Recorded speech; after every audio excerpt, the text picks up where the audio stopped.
My name is John Lohman, and I'm the Executive Director of the Center for Cultural Vibrancy. And we're at the Richmond Folk Festival. And the Center for Cultural Vibrancy produces our own almost festival within a festival.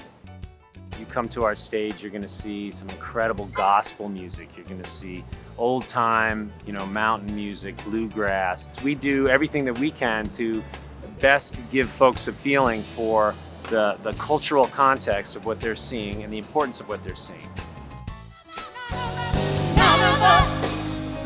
None of us are free.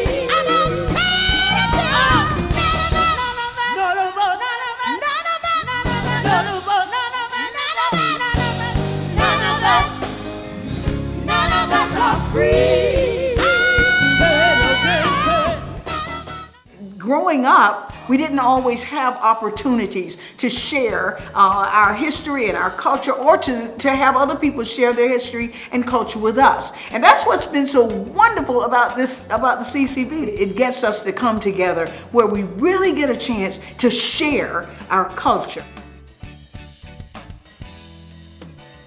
We try to cast as wide a net as we can into communities. This involves deep engagement. We certainly love to put on festivals. We also spend a lot of time in communities and try to get real deep into what is important to them.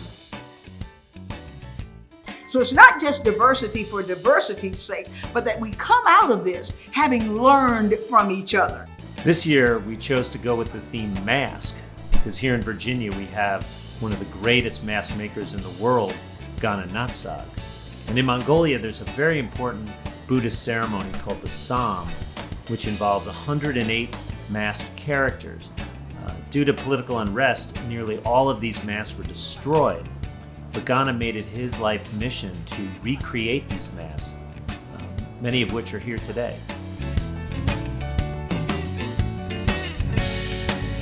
I always dream to introduce Mongolian culture abroad. Some of the traditional culture is already like buried.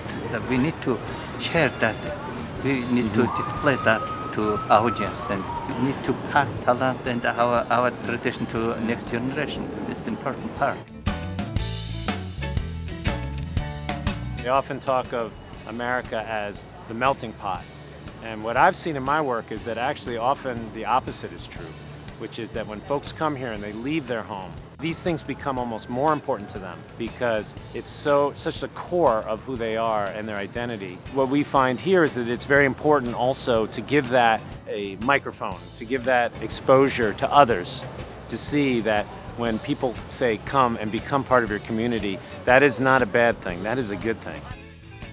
As we work with the CCV, what we have found is that our story isn't so different from other folks' story. And so what it says to me is that, we are more alike than we are different. The CCV speaks life.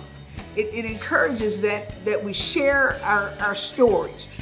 It's hard to look at someone in a two-dimensional way when you're moved by them, when you're moved by their expressions. And I think that the arts and culture, I think, in many ways shows the best in ourselves.